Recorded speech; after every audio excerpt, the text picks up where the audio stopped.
भरत शत्रुघ्न की वापसी। गत रात्रि के स्वप्न और इस प्रकार दूतों के आगमन ने भरत के मन में उठने वाले अनिष्ट की आशंका को और प्रबल कर दिया, किंतु उनके बार बार पूछने पर भी दूतों ने किसी भी अशुभ समाचार के विषय में कुछ नहीं बताया। भरत तथा शत्रुघ्न ने शीघ्रता पूर्वक महाराज कैकेयी से विदा लिया और दूतों के साथ अयोध्या की ओर प्रस्थान किया। अनेक नदियों तथा दुर्गम घाटियों को पार करके भरत अयोध्या की सीमा में प्रविष्ट हुए। वहां का दृश्य देखकर वे बोले, हे दूत, अयोध्या की ये वाटिकाएं जन शून्य क्यों है? नगर में प्रतिदिन होने वाले प्रजाजनों का तुमुल नाद क्यों सुनाई नहीं दे रहा है? ऐसा क्यों प्रतीत हो रहा है जैसे आज अयोध्या श्रीहीन हो गई हो? क्या यहाँ किसी प्रकार की अवांछनीय घटना घटित हुई है? दूतों ने उनके इन प्रश्नों का कुछ भी उत्तर नहीं दिया। आशंकित भरत राजप्रासाद में पहुंचे। वे सबसे पहले पिता के दर्शन करने के लिए उनके भवन की ओर चले। उन्हें वहां न पाकर वे अपनी माता कैकेयी के कक्ष में पहुंचे। उन्हें देखकर मुस्कुराती हुई कैकेयी स्वर्ण के आसन से उठी। भरत ने माता का चरण स्पर्श किया। कैकेयी ने उन्हें हृदय से लगाकर आशीर्वाद दिया और अपनी माता और पिता के कुशल समाचार पूछा। कैकेयी की कुशलता के विषय में जान लेने के पश्चात वह बोली, वत्स, मार्ग में तुम्हें कोई कष्ट तो नहीं हुआ? उसके इस प्रश्न का कुछ भी उत्तर न देकर भरत ने पूछा, माता, मैं पिताजी के भवन से यहाँ आ रहा हूँ। वे वहाँ नहीं थे, मुझे बताइए वे कहाँ है? तटस्थ भाव से कैकेयी ने कहा, हे पुत्र, तुम्हारे तेजस्वी पिता स्वर्ग से धार गए। कैकेयी के मुख से इन शब्दों को सुनते ही भरत के हृदय को मर्मांतक आघात लगा। वे बिलख बिलख कर रोने लगे। फिर वे बोले, अचानक यह कैसे हो गया? हाय, मैं कितना अभागा हूँ कि अंतिम समय में उनके दर्शन भी न कर सका। धन्य है राम लक्ष्मण जिन्होंने अंतिम समय में पिताजी की शुश्रूषा की। पिताजी के बाद अब भैया राम ही मेरे आश्रय एवं पूज्य हैं। वे कहाँ हैं? माता, क्या अंतिम समय में पिताजी ने मुझे याद किया था? मेरे लिए उन्होंने क्या संदेश दिया है?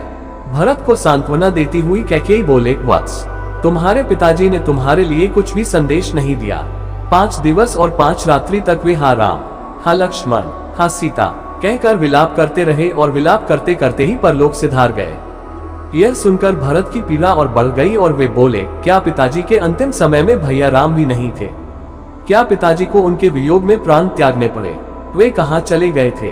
कैकेयी ने मुस्कुराते हुए कहा, तुम्हारा बड़ा भाई राम तो लक्ष्मण और सीता के साथ वकल पहनकर वन को चला गया है। मैं तुम्हें पूरी बात से अवगत कराती हूँ। तुम्हारे पिता ने राम के अभिषेक का निश्चय किया था। राम के अभिषेक की बात सुनकर मैंने महाराज से 2 वर मांग लिए। प्रथम वर से तुम्हारे लिए अयोध्या का राज्य मांगा और द्वितीय वर से राम के लिए 14 वर्ष का वनवास। राम के साथ सीता और लक्ष्मण भी स्वयं अपनी इच्छा से चले गए। उनके चले जाने पर तुम्हारे पिता विलाप करते करते मृत्यु को प्राप्त हो गए। अब यह राज्य अब तुम्हारा है, अतः शोक को त्याग दो और निष्कंटक राज्य करो। तुम्हारे विरुद्ध विद्रोह करने वाला अब इस नगर में कोई भी नहीं रह गया है। मैंने पूरी व्यवस्था कर रखी है। तुम गुरु वशिष्ठ और मंत्रियों को बुलाओ और अपना राज्य तिलक करवाओ। राम लक्ष्मण के वनवास के विषय में और पिता की मृत्यु का कारण जानकर भरत का मन व्यथा से भर गया और साथ ही साथ उनका तन क्रोध से जल उठा। वे बोले, हे पापिन माते, तुम रघुकुल का कलंक हो। मेरे भाइयों के वनवास और पिता की मृत्यु का कारण तुम्हारी दुष्टता ही है। तुम रघुकुल का नाश करने वाली नागिन हो। हे जड़बुद्धि, तुमने राम को वन क्यों भेजा? मुझे तो प्रतीत होता है कि पिताजी की भांति माता कौशल्या और माता सुमित्रा भी पति और पुत्र वियोग में अपने प्राण त्याग देंगी। राम भैया तो तुम्हारा मुझसे भी अधिक सम्मान करते थे। माता कौशल्या तुम्हारे साथ सहोदर भगिनी जैसा व्यवहार करती थी। फिर तुमने इतना बड़ा अन्याय क्यों किया? हे पाषाण हृदय माता, जिन भाइयों और भाभी ने कभी दैख नहीं देखा उन्हें इतना कठोर दंड देकर तुम्हें क्या मिल गया? भैया राम के वियोग में मैं पल भर भी नहीं रह सकता। क्या तुम इतना भी नहीं जानती कि सद्गुणों में मैं राम के चरणों की धूलि के बराबर भी नहीं हूँ? तुमने मेरे मस्तक पर बहुत बड़ा कलंक लगा दिया। मैं इसी क्षण तुम्हारा परित्याग कर देता, किंतु तुम्हारे उदर से जन्म लेने के कारण ऐसा भी नहीं कर सकता। अस्तु, मैं यदि तुम्हें नहीं त्याग सकता तो क्या हुआ, अपने प्राण तो त्याग सकता हूँ। मैं विष खा लूंगा या वनों में राम को ढूंढते हुए प्राण दे दूंगा। यह तुमने कैसे भुला दिया कि इक्ष्वाकु कुल में सदा से ज्येष्ठ पुत्र ही राज्य करता आया है। मैं अभी वन जाकर राम को वापस बुला लाऊंगा और उनका सिंहासन उन्हें सौंप दूंगा। इतना कहकर वे शत्रुघ्न सहित रोते रोते कौशल्या के भवन की ओर चले दिए। भरत और शत्रुघ्न ने माता कौशल्या का चरण स्पर्श किए। उन्हें आशीर्वाद देकर कौशल्या बोली, वत्स, यह तो अच्छी बात है कि तुम्हें राज्य प्राप्त हो गया, किंतु निर्दोष राम को वनवास देकर तुम्हारी माता को क्या मिला?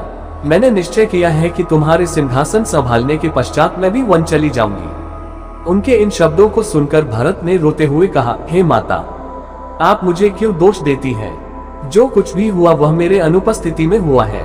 भैया के वियोग में तो मेरा हृदय फटा जा रहा है। उनके बिना अयोध्या का तो क्या, यदि त्रैलोक्य का राज्य भी कोई मुझे दे तो मैं नहीं लूंगा।